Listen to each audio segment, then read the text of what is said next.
Olá, pessoal. Bem-vindo a mais um curso de discipulado. Hoje nós vamos trabalhar o tema Os Ofícios de Cristo. O que são os ofícios de Cristo e como Cristo exerce esses ofícios ainda nos dias de hoje, como ele exerceu, como ele exerce. Para isso, eu convido os irmãos a abrirem a Escritura na primeira carta de Paulo a Timóteo, capítulo 2, e nós vamos ler o versículo 5, 1 Timóteo 2, 5. Primeira carta de Paulo a Timóteo, capítulo 2, versículo 5, que diz: Porque há um só mediador entre Deus e a humanidade, Cristo Jesus, homem. Vamos orar e vamos pedir ao Senhor que esteja iluminando a nossa mente para que nós possamos compreender a sua palavra. Oremos. Senhor Deus grandioso, Criador dos céus e Criador da terra, nesse momento, Pai, nós te agradecemos por essa oportunidade de aprender mais da tua palavra, de entender as Sagradas Escrituras. Te pedimos, ó grande Deus, que o teu Espírito Santo possa estar iluminando a nossa mente, para que nós possamos compreendê-la e praticá-la. Em nome de Jesus, que a ti nós oramos. Amém. Esse texto que nós acabamos de ler vai mostrar Jesus como mediador e o único mediador entre Deus e os homens. Quando nós olhamos para a antiga aliança do povo de Israel, nós vemos que haviam três mediadores, três ofícios principais ali que envolviam a mediação. Existia o profeta, que era o boca de Deus. Existia o sacerdote, que era aquele que representava o povo diante de Deus. E existia o rei, que era aquele ungido de Deus por quem o próprio Deus governava a nação de Israel. Mas a partir de Cristo, então, nós temos apenas um mediador, que é Jesus Cristo, que vai cumprir exatamente esses três ofícios diante da sua igreja: o ofício de profeta, o ofício de sacerdote e o ofício de rei. Mas vamos entender mais um pouquinho. Então tem esses ofícios que são importantes, que eram os principais ofícios ali na nação de Israel: ofício de profeta, ofício de sacerdote e ofício de rei. O primeiro dele é o profeta. O profeta era aquele que ele era boca de Deus para as pessoas, para a nação de Israel, para os crentes do Antigo Testamento. Então, Deus revelava de forma especial a sua vontade para aqueles profetas, e aqueles profetas, então, eles tinham a função de anunciar a palavra de Deus às pessoas. Havia também os sacerdotes eram aqueles que representavam as pessoas diante de Deus. Enquanto que o profeta representava Deus diante do povo, o sacerdote representava o povo diante de Deus. O sacerdote era aquele que era encarregado de levar as necessidades do povo a Deus, aquele que oferecia sacrifícios, ele era aquele que louvava o Senhor. Então ele tinha essa função de levar as necessidades do povo diante de Deus. E havia também o rei que era aquele que governava como representante de Deus. Então, o rei era aquele que era ungido de Deus, ali um ungido, descendente de Davi, né? Geralmente, nem todo rei foi descendente de Davi, mas geralmente era o descendente de Davi. Era esse o objetivo de Deus, que a dinastia de Davi fosse a dinastia real, a casa de Davi fosse a casa real. E aquele rei, ele era utilizado por Deus como ali o seu representante para governar o povo, para liderar a nação de Israel. E o nosso breve catecismo de Westminster vai dizer o seguinte: Cristo exerce as funções de profeta, revelando-nos pela sua palavra e pelo seu Espírito a vontade de Deus para a nossa salvação.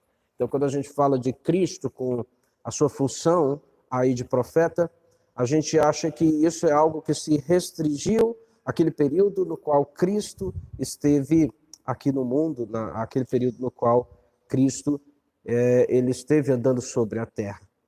No entanto, Cristo ali ele foi utilizado como um profeta de Deus, ele anunciou a palavra de Deus, ele anunciou a vontade de Deus para as pessoas, mas Cristo ele continua exercendo essa função de profeta, ele continua profetizando para as pessoas, anunciando para as pessoas a palavra de Deus. Porque quando a gente fala de profeta, a gente imagina que é alguém que prevê o futuro.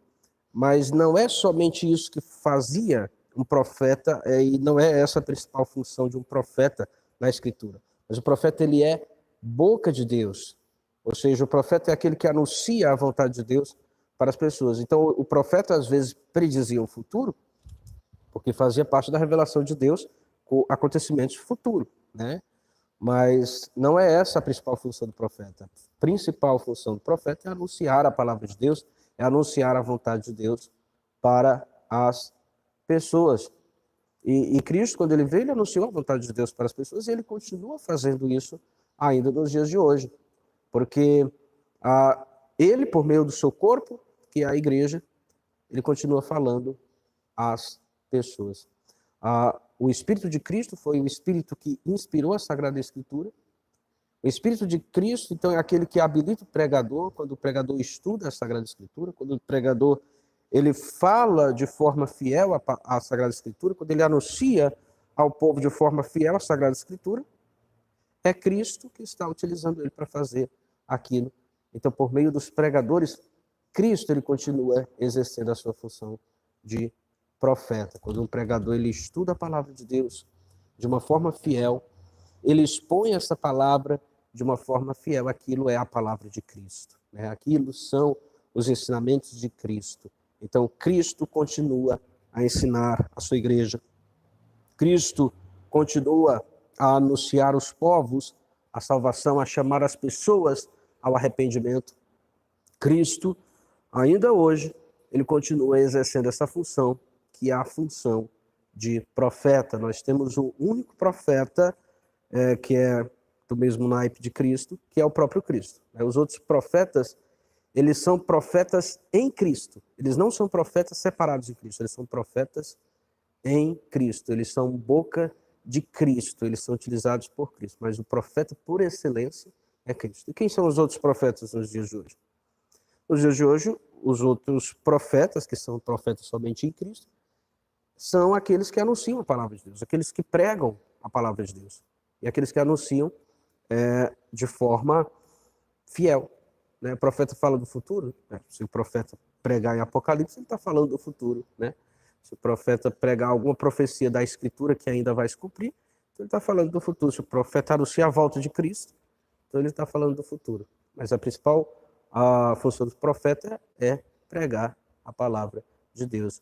E Cristo continua nos anunciando por meio do seu Espírito, que é o Espírito Santo, a vontade de Deus para a nossa salvação. E Cristo ele também exerce as funções de sacerdote. E o breve catecismo vai dizer: Cristo exerce as funções de sacerdote, oferecendo-se a si mesmo uma vez em sacrifício para satisfazer a justiça divina, reconciliando-nos com Deus e fazendo contínua intercessão por nós. Então, o sacerdote, na antiga aliança, no Antigo Testamento, ele tinha essa função de oferecer sacrifícios a Deus. E Cristo, ele ofereceu um sacrifício, que foi um sacrifício de uma vez por todas. O livro de Hebreus vai falar claramente a respeito disso. Sacrifício que ele não precisa ser repetido, porque ele foi eficaz. Então, ele ofereceu o sacrifício em nosso lugar. E ele continua fazendo intercessão por nós diante do Pai. Né? Quando nós oramos, Cristo ele intercede por nós. Nós somos pecadores. E quando Cristo olha para nós, ele não vê o nosso pecado, mas ele vê Cristo à sua direita. Então ele continua fazendo intercessão contínua por nós, nos levando diante do Pai, levando as nossas necessidades. Cristo continua a interceder por nós, o único mediador entre Deus e o ser humano. Então Cristo, ele continua exercendo a função de sacerdote. Ele exerceu quando se entregou em sacrifício, ele exercia quando intercedia pelos seus discípulos, quando ainda estava na terra, e ele continua exercendo a função de sacerdote, quando, por meio do seu Espírito, ele aplica em nós aqueles benefícios do seu sacrifício, e ele também intercede por nós diante do Pai. Cristo exerce também a função de rei. Como Cristo exerce a função de rei, o breve catecismo de Westminster vai dizer: sujeitando-nos a si mesmo, governando-nos, protegendo-nos, contendo e subjugando todos os seus e os nossos inimigos. Então, Cristo, por meio do seu Espírito e por meio da sua palavra, ele invade o nosso ser, ele invade o nosso coração, ele nos sujeita a ele mesmo, ele nos governa, ele agora é o nosso Senhor, ele é o rei de nossas vidas, ele governa a sua igreja, e ele, na verdade, governa todas as coisas, né, todo o universo. Ele está sentado à direita de Deus Pai, e é por meio dele que o Pai está governando todas as coisas. Ele, então, nos protege, ele contém e subjuga os seus e os nossos inimigos, aqueles que são inimigos do reino de Deus, tanto anjos caídos, que são demônios, quanto seres humanos. Então, Cristo, ele continua também a exercer a função de rei. Ele exerceu quando ele veio, ele continua a exercer essa função de rei. Jesus Cristo como profeta. Deus comunica a sua vontade ao homem. Como Deus comunica sua vontade ao ser humano? Por meio da revelação especial, né? Por meio da revelação especial, Deus comunica a sua vontade ao ser humano. Nós tivemos uma revelação que ela foi progressiva, né? A revelação de Deus, ela não se deu de uma vez pontual, de forma pontual, mas ela foi progressiva. No decorrer da história, Deus, ele foi revelando a sua vontade para o ser humano de maneira progressiva, por meio de Noé, por meio de Abraão, por meio de Jacó, por meio de Moisés, e assim, cada vez mais a revelação, a vontade de Deus, ela foi se tornando cada vez mais clara, até culminar no nosso Senhor Jesus Cristo. E depois de Cristo, ela também se deu por meio dos seus apóstolos, e agora o nosso entendimento da revelação também é progressivo. Então a revelação foi progressiva, ela aconteceu até o fechamento do cano, e ela também, o entendimento da revelação também é progressivo, e nós cada vez mais vamos avançando, a igreja cada vez mais vai avançando no conhecimento da vontade de Deus que foi manifestada ali na Escritura. E Hebreus 1, do 1 ao 2, ele vai nos trazer isso. Então vamos abrir a Bíblia lá em Hebreus, capítulo 1. Hebreus 1, vamos do versículo 1 até o versículo 2, que diz: antigamente, Deus falou muitas vezes e de muitas maneiras aos pais pelos profetas, mas nestes últimos dias nos falou pelo Filho, a quem constituiu o herdeiro de todas as coisas, pelo qual também fez o universo. Então aqui nós temos que fazer algumas perguntas, né? Quem falou? A resposta é: Deus falou. Quando ele falou? Ele falou antigamente, né? No passado. Quantas vezes ele falou? Aqui diz de muitas maneiras, né? De muitas formas ele falou. Quantas vezes? Quantas vezes? Aos pais pelos profetas, ele falou antigamente, falou de muitas formas, né? Para as pessoas, mas nesses últimos dias falou pelo Filho, né? Então a ênfase recai sobre a natureza fragmentária da antiga revelação. Então a antiga revelação ele falou de muitas vezes, de muita maneira. Como ele falou por meio de visões, por meio de sonhos, por meio de revelações angelicais, palavras e eventos proféticos. Para quem ele falou aos pais pelos profetas. Por quem ele falou, né? Foram pelos profetas, da boca de Deus. De Moisés a João Batista, a profecia ela foi falada e escrita como lei, histórias, salmos e profecias. Os escritos bíblicos registraram a revelação especial de Deus, né? Então, Deus falou antigamente, no período do Antigo Testamento, aos pais, pelos profetas, pelos vários profetas que escreveram as Sagradas Escrituras. As Sagradas Escrituras foram registradas naquilo que compôs o Antigo Testamento. E o autor aos Hebreus continua falando sobre a revelação divina. Nestes últimos dias, nos falou pelo Filho. Quando ele falou, nos últimos dias. A quem ele falou? Falou a nós. Como ele nos falou? Falou pelo Filho. Cristo, que é a revelação completa de Deus. Então, Cristo, ele é a revelação completa de Deus. Deus, quando Jesus Cristo vem, Deus anuncia a vontade de Deus por meio dele, por meio de Jesus Cristo. Quando Jesus ele está para ser crucificado, ele diz que iria enviar o seu Espírito que completaria aquela revelação que ele começou a dar por Jesus Cristo. Ele diz que aquele Espírito, que é o Espírito Santo, ele não falaria algo de si mesmo, mas ele falaria ali aquilo que tivesse ouvido do Filho. Então, até aquilo que os apóstolos escreveram, aquilo que Paulo escreveu, aquilo que Mateus escreveu, aquilo que João escreveu, que Pedro escreveu, que Judas escreveu, tudo aquilo ainda é revelação de Cristo. Né? O que o Espírito vem e que o Espírito comunica é a continuação da revelação de Cristo. Cristo ele está continuando a sua revelação. E isso vai se fechar ali com a escritura do Apocalipse, né? Quando ali fecha o cano das Sagradas Escrituras e é completada, então, a revelação especial de Deus. Ela é completada quando fecha o cano. Então, ainda era Cristo que estava falando ali por meio dos seus apóstolos. Jesus ele não era um profeta semelhante aos outros, mas ele mesmo era a fonte da revelação de Deus. Então, todos os outros profetas que vieram antes de Cristo, eles falavam de Cristo.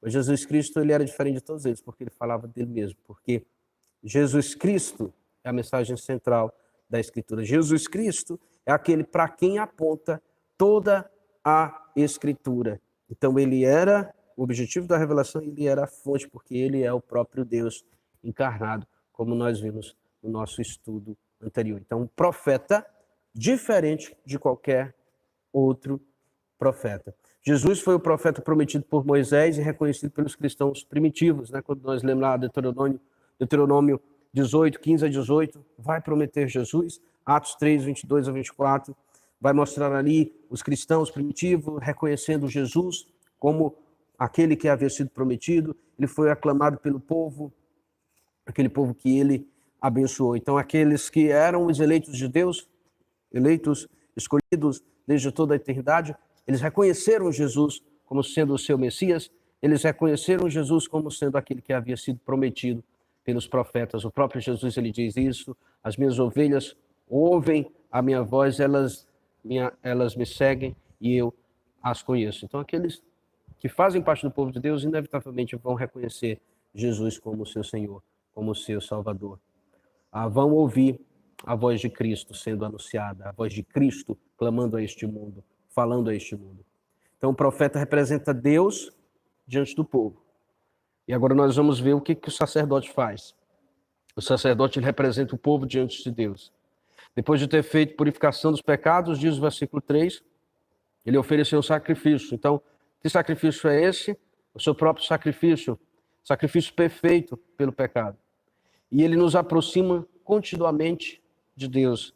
Graças a esse sacrifício que Jesus fez, agora nós temos livre acesso ao trono do Pai e nós somos aproximados de Deus, porque ele está ali à direita de Deus Pai, continuamente orando, continuamente intercedendo por nós, cumprindo a sua função de sacerdote. As qualificações para o sacerdócio são aplicadas a Cristo. Quando nós lemos o livro de Hebreus, vai falar que Cristo é um sacerdote. O ser humano, ele é um ser humano tomado entre os homens, né? Ele é um homem. Vimos na nossa aula passada, o Verbo se fez carne, ele assumiu a natureza humana, ele foi como um ser humano, foi separado pelo Espírito de Deus dos demais seres humanos, escolhido e nomeado por Deus como seu representante, né? Ali foi testificado, o Pai testificou a respeito dele no seu batismo.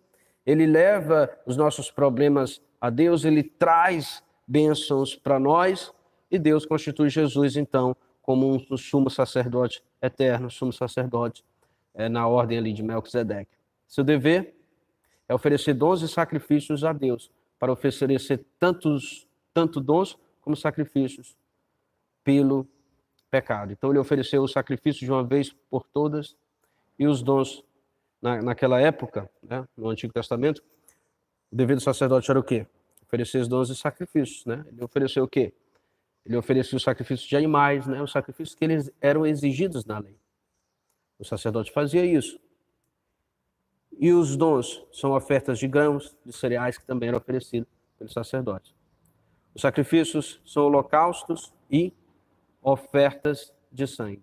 E o sacrifício de Jesus foi perfeito, né? Ele ofereceu ali aquele sacrifício que cumpre todas essas coisas, né? Ele oferece a si mesmo como sacrifício pelos nossos pecados. O sacrifício de Jesus foi perfeito por 3 motivos. Primeiro, porque ele era santo, né? Ele não era como o sumo sacerdote da antiga aliança, que precisava oferecer sacrifício pelo povo e também por ele mesmo. Jesus era santo. E o sacrifício dele tem um valor infinito, porque ele também é divino, né? Então, o valor dele é infinito. O sacrifício que Jesus ofereceu uma vez valeu por todos os pecadores de todos os tempos.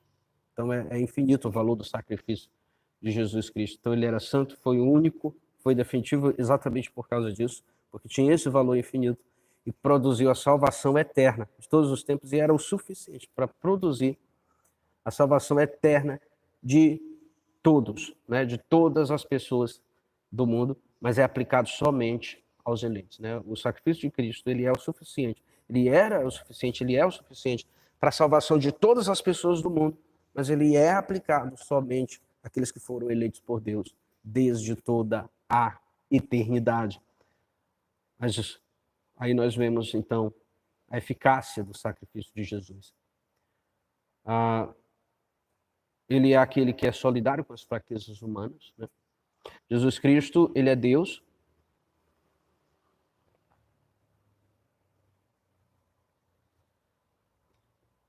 Jesus Cristo é Deus, mas ele também é homem. Então ele é solidário com a fraqueza dos seres humanos, porque o livro de Hebreus vai dizer que ele passou por tudo aquilo que nós passamos, né, como ser humanos, enfrentando tentações e tudo mais, só que sem pecado. Então ele conhece as nossas fraquezas, ele sabe aquilo que nós entendemos aquilo que nós passamos por experiência própria. E Jesus ora continuamente por nós junto ao Pai. Ele é constante, a oração de Jesus Cristo ela é constante, ele está sempre orando por nós, ela é autorizada, é debaixo ali da autoridade do Pai, e ela é eficaz, né? A oração que Jesus Cristo faz por nós, ela certamente é atendida. A oração que Jesus Cristo faz por nós, ela certamente é atendida. Jesus não faz nenhuma oração, nenhum pedido ao Pai que cai no chão, digamos assim, né? Mas o Pai atende todas as orações de Cristo, porque ele conquistou isso. Jesus Cristo como rei, significado da soberania de Deus. Então, a Jesus Cristo, ele é Deus, ele é da mesma natureza de Deus. Ele compartilha da divindade, da soberania de Deus. E após a sua ressurreição, ele foi entronizado nos céus, né? Então, Jesus Cristo, os pré-milenistas, né, que dizem que um dia Jesus vai voltar e ele vai reinar ali no trono de Jerusalém. Mas quando nós lemos a Escritura, nós vemos que Jesus ele já está reinando. Ele já está sentado à direita de Deus Pai, ele já está reinando sobre o mundo. Ele já é o rei dos céus e da terra. Ele é o rei soberano de todas as coisas. Isso é o senhorio do Senhor Jesus Cristo. Hebreus 1:3 diz, depois de ter feito a purificação dos pecados, assentou-se à direita da majestade nas alturas. Qual é a natureza desse reino de Jesus? A natureza espiritual, ou seja, não é um reino político, Até como os premilenistas pensam que vai ser quando Jesus voltar, né? Que vai ter um rei, vai reinar sobre Israel, ali em Jerusalém. Não, não é um reino político terreno, mas é um reino espiritual. Ele diz, o meu reino não é desse mundo, a natureza dele é espiritual, é um reino vindo dos céus, é por isso que é chamado de reino dos céus. E ele está reinando. Ele está reinando hoje sobre a terra. Ele reina, ele governa sobre o seu povo, que é a igreja. Ele reina invisivelmente nos corações e na vida dos crentes. Ele reina não pela força externa, mas ele reina pelo poder da palavra e pelo Espírito. É por meio da palavra e por meio do Espírito que ele está reinando. Esses são instrumentos do reinado de Jesus Cristo, por meio da palavra que ele converte os nossos corações, é por meio da palavra que ele aponta os nossos erros, os nossos pecados. Quando nós caímos, é por meio da palavra que ele nos levanta, é por meio da palavra que ele nos fortalece, é por meio da palavra que ele nos dá esperança. E quem aplica essa palavra e quem faz com que essa palavra pregada ela seja eficaz é o Espírito Santo de Deus. Então Jesus, ele reina. E os instrumentos pelos quais ele reina é a palavra e o Espírito Santo. E ele reina no presente e ele reinará também no futuro. Cristo, ele está conquistando. Cristo está reinando. Cristo está governando sobre todos. Hebreus 1:4 diz, tendo se tornado tão superior aos anjos, quanto herdou mais excelente nome do que eles. Então, Cristo, ele fez coisas que o fez triunfante, né? Ressuscitou triunfante e herdou um nome mais excelente do que o nome dos anjos. Os anjos são santos por natureza. O que eles têm por natureza. Os anjos não conquistaram nada, né? Eles ganharam tudo de graça. Jesus Cristo não. Ele conquistou e ele tem um excelente nome, maior do que os anjos. Cristo reina para o bem da sua igreja. Então, Cristo está governando o mundo. Cristo está governando o universo. E tudo isso ele está fazendo para a exaltação final da sua igreja. Por quê? Porque a exaltação da sua igreja vai significar também a sua própria glória. O objetivo final de Deus em tudo que ele faz é a sua glória. E glorificar a igreja, exaltar a igreja, serve para a sua glória. E Cristo, então, ele está reinando, governando o mundo, governando o universo, ele está governando para o bem da sua igreja. É por isso que o apóstolo Paulo pode dizer, tudo acontece para o bem daqueles que amam a Deus. Né? Tudo acontece para o bem da sua igreja. O reino de Cristo sobre o universo é subserviente ao seu reinado espiritual. Então, Cristo está reinando sobre o universo, ele está reinando com um objetivo. Qual o objetivo? O objetivo de eliminar o reino parasita de Satanás deste universo. O reinado espiritual de Cristo, então, vai durar até a vitória sobre todos os seus inimigos for consumada. 1 Coríntios 15, 24, 26 diz, então virá o fim. Quando ele entregar o reino a Deus e Pai, quando houver destruído tudo, principado, todo principado, bem como toda potestade de poder, porque convém que ele reine até que haja posto todos os inimigos debaixo dos pés. O último inimigo a ser destruído será a morte. Então, quando Cristo finalmente voltar triunfante, para julgar os vivos, para julgar os mortos, então o que Cristo irá fazer? Ele irá ressuscitar a todos nós, todos os crentes. Nós ressuscitaremos com o corpo glorificado, com o corpo completamente livres do pecado, com o corpo completamente livre dos efeitos do pecado, a morte estará finalmente vencida. Para que serve tudo isso? Para que serve toda essa doutrina dos ofícios de Cristo? Por que nós precisamos entendê-la? Por que é bom entendê-la? Primeiro, para sermos encorajados a não desistir na fé. Nós precisamos olhar para a superioridade de Jesus Cristo. Olhar que tem Jesus Cristo, ele está cuidando de nós, nos anunciando a sua palavra, nos guiando, nos direcionando como profeta de Deus.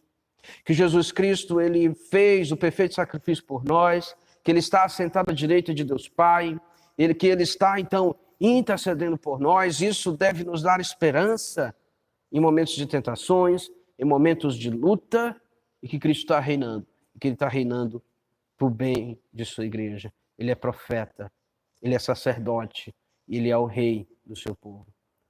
E os seus ofícios, eles são também transmitidos a nós como sua igreja.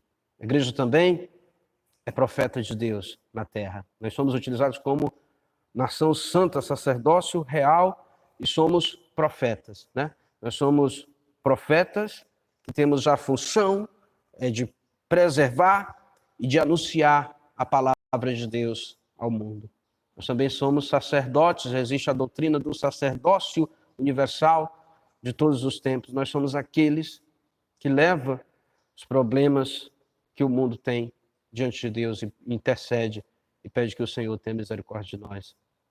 Por meio da igreja, Deus ele também está reinando, está governando sobre esse mundo. Nós somos as mãos e os pés de Deus nesse mundo. Tudo o que acontece no mundo está ligado à história da própria igreja, e Deus utiliza a igreja para destruir o reino de Satanás, para destronar os demônios e para instaurar ali o reino de Cristo até a volta de Cristo, quando Ele mesmo irá consumar esta obra. E somos profetas à medida que proclamamos o Evangelho ao mundo, somos sacerdotes para oferecer sacrifícios espirituais de adoração a Deus. Somos reis porque estamos assentados nos lugares celestiais em Cristo, como nos é ensinado lá em Efésios capítulo 2, versículo 6.